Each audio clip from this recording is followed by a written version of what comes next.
Hello everyone! In this video, I'll show you how to change your vehicle type on Just Eat in just a few easy steps. So let's get started. First, open your email app on your phone or computer.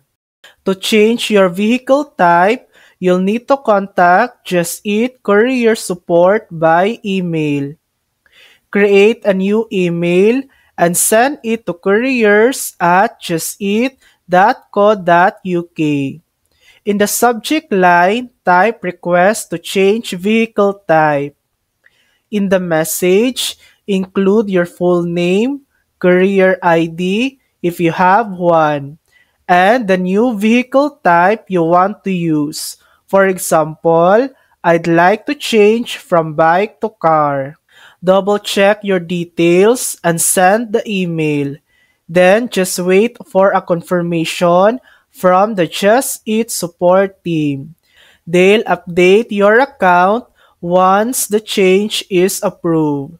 If you also want to add bike delivery capabilities to your car account, mention it in your email request. And that's it. That's how easy it is to change your vehicle type on Just Eat. Thanks for watching. If this video helped you, please like and subscribe for more helpful tutorials.